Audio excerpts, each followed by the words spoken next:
Hello అందరికీ. నాతి చరామి part 3. ఈ కథ రచించిన వారు వరుణ్ రవలకొల్లు గారు. కథలోకి వెళ్తే, సిరి, నేను చెప్పేది కొంచెం శ్రద్ధగా విను, నీకే అర్థమవుతుంది. మనసు కోరితే మార్గం దొరక్కపోదు. నువ్వు మహానగరమైన ఢిల్లీలో పుట్టి పెరిగిన దానవు కనుక ఈ వేషభాషలు వీళ్ళకి భిన్నంగా ఉండటంతో వీళ్ళు నిన్నొక పారినన్ని చూసినట్లు చూస్తున్నారు. ఇది విను.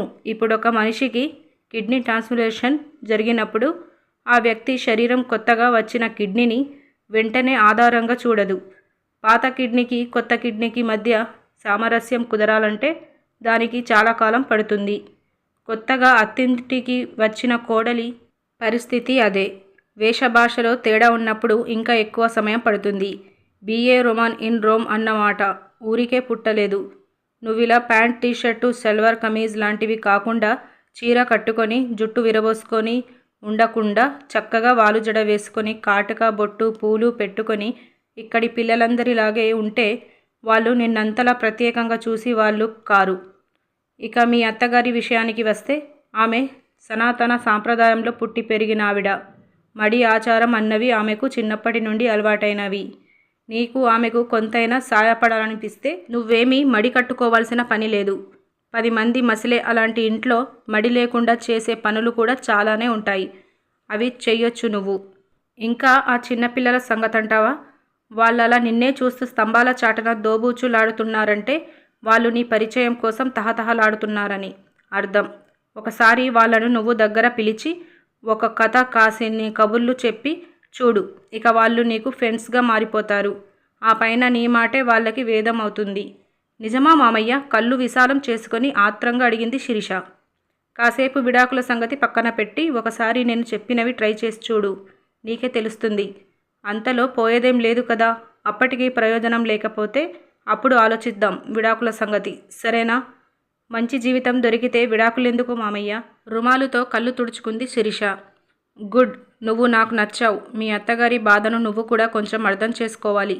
ఆమె పాతకాలపు మనిషి. ఆమె దృష్టిలో బొట్టు, పూలు, గాజులు లాంటివన్నీ సుమంగలికి చిహ్నాలు. వాటిని తీసేస్తే నీ భర్తకు ఆయుష్ తగ్గిపోతుందని ఆమె నమ్మకం. నీ దృష్టిలో అవి కేవలం అలంకరణ సామాగ్రి. చూడు, ఇద్దరి దృక్పథంలోనూ ఎంత తేడా ఉందో. ఊళ్ళో అంతా ఆమెను ఎంత మంచి ఇల్లాలు, సాక్షాత్తు అన్నపూర్ణ అంటారు తెలుసా? నువ్వు ఆమెను కష్టపెట్టకుండా ఆమెకు ఇష్టమయ్యేలా మలుసులుకుంటే ఆమె నిన్ను ప్రాణంగా చూసుకుంటుంది. ఒకటి మనం కావాలనుకుంటే వేరొకటి ఇవ్వక తప్పదమ్మా. ఈ ప్రపంచమంతా బార్టర్ సిస్టమ్ ఆధారంగా చేసుకునే నడుస్తుంది. ఏ విషయంలోనైనా ఇచ్చిపుచ్చుకోవడమే సబబు. భగవంతుడికి కూడా ఇందులో మినహాయింపు లేదు. ఆయన దయని కోరి ముడుపులు చెల్లిస్తారు భక్తులు. నువ్వు ఉట్టి మనిషివి కూడా కాదు కదా. ఇప్పుడు నువ్వు పొరపాటున తప్పడుగు వేసినా రేపు దాని ప్రభావం మీ బిడ్డ పైన పడుతుంది. ఒక బిడ్డ పుట్టి పెరిగి వృద్ధిలోకి రావాలంటే తల్లిదండ్రులు సమష్టి కృషి ఉండాలి. ఈ విషయం నువ్వే కొంచెం ఆలోచించి చూడు. ఆ తర్వాత అవసరాన్ని బట్టి మనం ప్రొసీడ్ అవుదాం. ఏమంటావు? అలాగే మామయ్య. ఇప్పుడప్పుడే ఈ విషయం ఎవరికి చెప్పొద్దు, ముఖ్యంగా మా అమ్మ నాన్నలకి.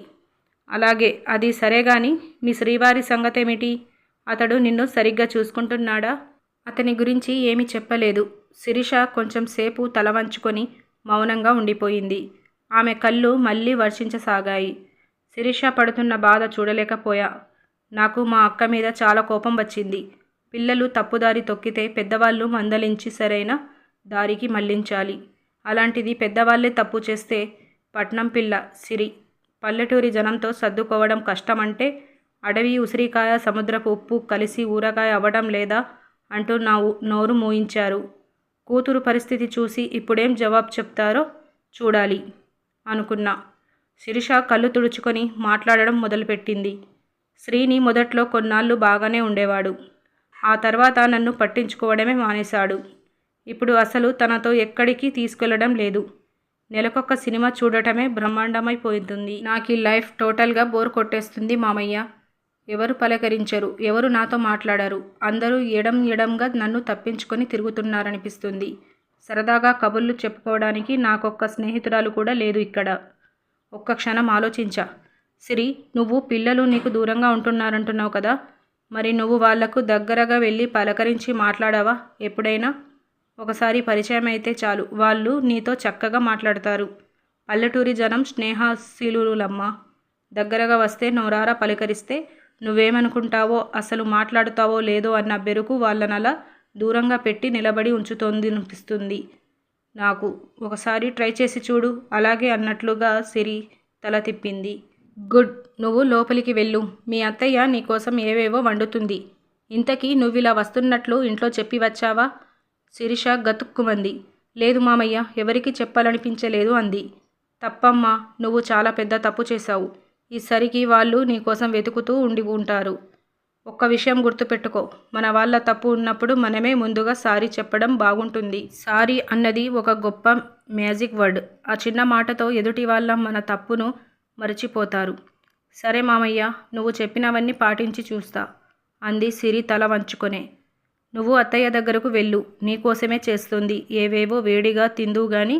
ఈలోగా నేను వెళ్ళి మీ మామగారికి ఫోన్ చేసి నువ్వు ఇక్కడ ఉన్నావని చెప్పి వస్తా అంటూ సిరిని లోపలకు పంపి నేను టెలిఫోన్ బూత్కి బయలుదేరా గంగాధరం గారింటికి ఫోన్ చేయడానికి.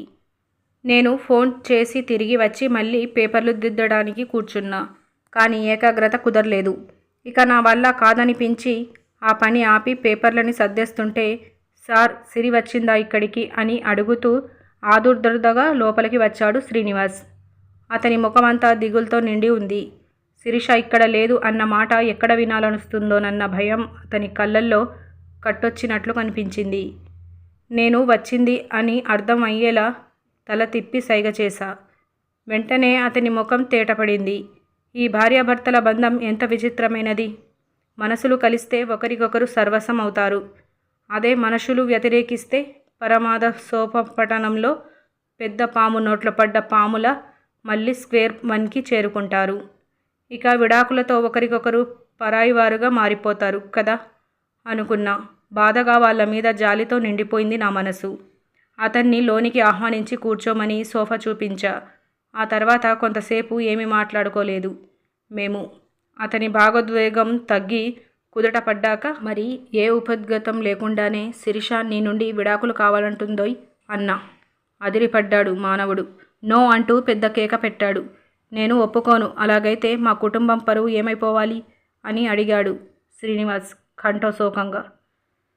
నీకు మీ ఇంటి పరువు మాత్రమే కాదు, నీ భార్య సుఖశాంతులు కూడా ముఖ్యమే అని నీకు అనిపించే ఉంటే ఇప్పుడు అలాంటి పరిస్థితి వచ్చేది కాదు. తాళి మెడలో పడగానే ఇంతవరకు ఏ పరిచయం లేని వ్యక్తి చిటికెన వేలు పట్టుకొని ఒక అమ్మాయి అతని వెంట నడిచి ఇంతకు ముందు ఏమీ తెలియని ప్రదేశానికి వస్తుందంటే ఆమె అతని మీద ఎంత నమ్మకం ఉంచుకుందో అంచనా వేయగలవా? కంచె చేను మేసిందన్నట్లుగా ఆ భర్త ఆమెను పట్టించుకోకుండా ఇబ్బంది పెడితే ఆమె ఏమైపోవాలి? తన భార్యకు ఏం కావాలి? ఆమె ఆశలు ఆశయాలు ఏమిటి? ఏం చేస్తే ఆమె సంతోషిస్తుంది? అలాంటివేవి పట్టించుకోకుండా భర్త తన దారిన తాను బ్రతికేస్తుంటే ఆమెకింకా అత్తవారింట్లో ఎవరు పట్టించుకుంటారు చెప్పు? శిరీష పరిపూర్ణ వ్యక్తిత్వం గల వనిత. పట్నపు వాసు పద్ధతులకు పూర్తిగా అలవాటు పడింది. ఆమెను వారానికో 2 వారాలకో ఒకసారి సినిమాకు తీసుకువెళ్ళడం, నీ స్నేహితుల ఇళ్లకు మీరిద్దరూ కలిసి వెళ్ళడం, అప్పుడప్పుడు సైట్ సీయింగ్ పేరుతో సరదాగా మీ ఇద్దరు ఎక్కడికైనా వెళ్ళి కొద్ది రోజులు ఏకాంతంగా గడిపి రావటం లాంటివన్నీ మీ దాంపత్య జీవితానికి బూస్టునిస్తాయి. శిరీష పట్నం పిల్ల. ఆమెకి ఇలాంటివన్నీ కావాలి. ఆమె కోరికలు తీర్చాల్సిన పూచి నీదే కదా. ఎలా మర్చిపోయావు? నిజమే సార్, నాకంత ఐడియా లేకపోయింది, క్షమించండి అంటూ తల మరింతగా వంచేసుకున్నాడు శ్రీనివాస్. నిజానికి అతనలా నిలదీసి అడిగే హక్కు నాకు లేదు. కానీ అతనికి చదువు నేర్పిన గురువుగా నేను ఆ చొరవ తీసుకున్నా. ఎలాగైనా వాళ్ళ కాపురం నిలబడాలన్న కోరికతో. తన శతకంలో వేమన చెప్పిన నీతి గుర్తు వచ్చింది. బుద్ధి చెప్ప గురువు గృద్దితేనేమయ్య. ఎలాగైనా శిరీష శ్రీనివాసుల కాపురాన్ని చక్కదిద్దాలన్న సంకల్పం తప్ప నాకు మరో ఆలోచన లేదు. మొదట్లో కొన్నాళ్ళు నువ్వు ఆమెను నీ స్నేహితుల ఇళ్లకు తీసుకెళ్ళి వాడేవట కదా. ఎందుకు ఇప్పుడది మానేశావు? అంతలో ఏమైంది అని అడిగా సూటిగా. తలెత్తకుండానే జవాబు చెప్పాడు శ్రీనివాస్. భర్త అంటే భరించేవాడనే అర్థం ఉన్నా అతడు భరించలేని పరిస్థితులు కూడా కొన్ని ఉంటాయి కదా మాస్టారు. శిరీష నా ఫ్రెండ్స్తో చనువుగా మాట్లాడుతూ షేక్ హ్యాండ్ ఇస్తూ ఏ అరమరికలు లేకుండా మసిలేది. దాంతో వాళ్ళు నన్ను అసలు పట్టించుకోవడం మానేసి బెల్లం చుట్టూ ముసిరే ఈగల్లా ఆమె చుట్టూ మూగేవారు. నాకది నచ్చలేదు. అది మా వాళ్ళెవరి కళ్ళ పడకముందే ఆపేయాలనిపించింది. ఆ తర్వాత ఆమెను ఫ్రెండ్స్ ఇళ్ళకు తీసుకుని వెళ్ళడం మానేశా. అది తప్పంటారా మాస్టారు? టక్కున జవాబు చెప్పా. తప్పా తప్పున్నరా? ఇంకా నెమ్మదిగా అడుగుతున్నావా? దానివల్ల శిరీష మనసు ఎంత గాయపడిందో నీకు తెలుసా? ఆమె కాన్వెంట్ యాక్సెంట్కి మురిసిపోయి నువ్వు ఆమెను పెళ్లి చేసుకున్నావు. బాగానే ఉంది. కానీ నువ్వు ఆ కాన్వెంట్ చదువుల వల్ల ఆమెకు అబ్బిన మిశ్రమ సంస్కృతిని గురించి ఆలోచించలేదు. ఆమెలో నీకు నచ్చని విషయాలు ఉంటే ఇక్కడి పద్ధతులు ఇవి కావు అని నువ్వు ఆమెకు మృదువుగా వివరించి నచ్చచెప్పాల్సింది. నువ్వలా చెప్పి ఉంటే ఆమె నీ మాట కాదనేది కాదని నా గట్టి నమ్మకం. కొత్తగా కాపురానికి వచ్చిన కోడలు అత్తవారింటి పద్ధతులకు అలవాటు పడి వాళ్ళలో ఒక తెగ మసలడానికి కొంతకాలం పడుతుంది. ఒక్కసారి కనుక సామరస్యం కుదిరిందంటే ఆ తర్వాత ఇక ఏ గొడవ ఉండదు. అంతవరకు దానికి నీ సహకారం అవసరమవుతుంది. సరిగ్గా అర్థం చేసుకోవాలి నువ్వు. సిరి ఇప్పుడు ఉత్తి మనిషి కూడా కాదు కదా. ఆమె క్షోభపడితే దాని ప్రభావం ఆమెకు త్వరలో పుట్టబోయే బిడ్డ మీద కూడా పడుతుంది. ఆమె సంతోషంగా ఉండేలా చూసుకొని పూచి ముఖ్యంగా నీ మీద ఉంది. ఆ పైన నీ ఇష్టం. మీరు చెప్పిన మాటలు తప్పక గుర్తుపెట్టుకుంటా సార్. కృతజ్ఞతుణ్ణి అన్నాడు శ్రీనివాస్ తలెత్తి నా వైపు చూస్తూ. మామయ్య, ఎంతో అనుభవంతో నువ్వు చెప్పిన ఈ మాటలు అక్షర సత్యాలు. మేమిద్దరం నీ సలహాలను తప్పక పాటిస్తాం అంది శిరీష వెనకరించి. ఆమె అక్కడికి ఎప్పుడు వచ్చిందో కానీ మేమిక వెళ్ళేదా మాస్టారు అంటూ లేచాడు శ్రీనివాస్. అతని పక్కకు వచ్చి నిలబడింది శిరీష. క్షేమంగా వెళ్ళిరండి. మీరిద్దరూ ఎప్పుడు గుర్తుంచుకోవాల్సిన విషయం ఒకటి ఉంది. అది నాతి చరామి అని అంటూ మీరిద్దరూ చేసిన పెళ్లినాటి ప్రమాణం. సూక్ష్మంగా చెప్పాలంటే దాని తాత్పర్యం నీకు ఇష్టం లేని పని ఏది నేను చెయ్యను అని చెప్పవచ్చు. పచ్చని పందిరి నీడలో మంగళ వాయిద్యాలు హోరులో పెద్దల సమక్షంలో నవదంపతులు ఒకరికొకరు అగ్నిసాక్షిగా చేసుకునే ప్రమాణం ఇది.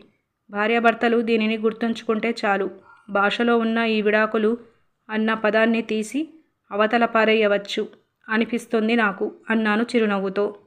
శిరీష, శ్రీనివాస్ కూడా సిగ్గుపడుతూ నా వైపు చూసి చిన్నగా నవ్వారు. ఆ తర్వాత మా ఆవిడ అందించిన పిండి వంటలతో ఉన్న క్యారేజ్ తీసుకొని చెయ్యి కలుపుకొని వాళ్ళు వెళ్ళిపోయారు. ఒక వారం గడువిచ్చి పరిస్థితి ఎలా ఉందో చూద్దామని నేను నా భార్య గంగాధర్ గారింటికి వెళ్ళాం.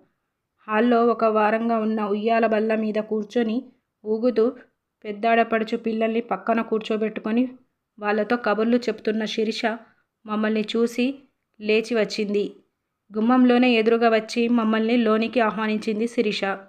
ఆమె ఇదివరకులా జుట్టు విరుబోసుకోకుండా చక్కగా జడ అల్లుకొని పూలు పెట్టుకుంది. చీర కట్టుతో నొసట బొట్టుతో ముచ్చటగా అచ్చం 16 తెలుగింటి ఇల్లాలుగా ముస్తాబయ్యింది. లేత నెలలు కావడంతో కొత్త అందాలతో సరికొత్త కలలతో మెరిసిపోతున్న శిరీషను మేము వెంటనే గుర్తించలేకపోయాము. తనే ముందుగా మమ్మల్ని పలకరించింది. హాల్లో అత్తయ్య, మామయ్య రండి రండి అంటూ సంతోషంగా మమ్మల్ని లోనికి ఆహ్వానించింది. శిరీష ముఖంలోని ప్రశాంతత చూసి నా మనసు శాంతి ఇచ్చింది. మేము తెచ్చిన బహుమతులు ఆమెకు అందించి అక్కడున్న సోఫాలో కూర్చున్నాం. పక్కనున్న కుర్చీలో కూర్చొని మాతో కబుర్లు చెప్పసాగింది శిరీష. అంతలో గంగాధరం గారు మమ్మల్ని పలకరిస్తూ అక్కడకు వచ్చారు. శిరీష ఆయనను చూడగానే గౌరవ పురస్కారంగా లేచి నిలబడింది. గంగాధరం గారు వెంటనే ఆమెను వారించారు. చూడమ్మా కోడలా, నువ్విప్పుడేం ఉట్టి మనిషివి కాదు. నువ్విలా చీటికి మాటికి నేను కనిపించినప్పుడల్లా లేస్తూ కూర్చుంటూ గుంజీలు తీస్తుంటే నా మనవడికి కోపం వస్తుంది. ఆ తర్వాత ఏమనుకొని ఏం లాభం ఉండదు. ఇక నేను ఎప్పుడు ఎత్తుకున్నా వాడు నా బట్టలు తడిపేసి నన్ను చూసి ఓ బోసి నవ్వు నవ్వి వాడి కసి తీర్చుకోగలడు. నువ్వులా అస్తమాను లేవద్దు తల్లి అన్నారు ప్రేమగా. సగం నెరిసిన బుర్రమీసాల చాటు నుండి ముసిముసిగా నవ్వుతూ.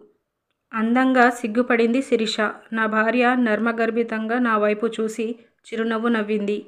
ఇంతలో అమ్మా సిరి, ఇటురా. మీ అత్తయ్య మామయ్య మనల్ని చూడడానికి వచ్చారు కదా. వాళ్ళకి నువ్వు మంచినీళ్ళైనా ఇచ్చావా? ఇదిగో ఇవి పట్టుకెళ్ళి పెట్టు. ఎప్పుడు భోంచేశారో ఏమో, నేను కాఫీ కలిపి తెస్తా అంటూ లోపల నుండి శిరీషను పిలిచింది అత్తగారు. ఆమె కంఠంలో వినిపించిన ప్రేమ తాలూకు జీరా నాకు సంతృప్తినిచ్చింది. నా మనసు ఆనందంతో పులకరించింది. చిన్న చిన్న సర్దుబాట్లు ఎంతటి అగాధాలనైనా ఇట్టే పూడ్చి అంతులేని ఆనందాన్ని అందించగలవన్న నిజం మరోసారి రుజువయ్యింది. అలా ఈ కథ ముగిసింది. ఈ కథ మీకు నచ్చినట్లయితే లైక్ అండ్ షేర్ చేయండి. అలాగే నా ఛానల్ని సబ్స్క్రైబ్ చేసుకోండి. Thank you so much for watching.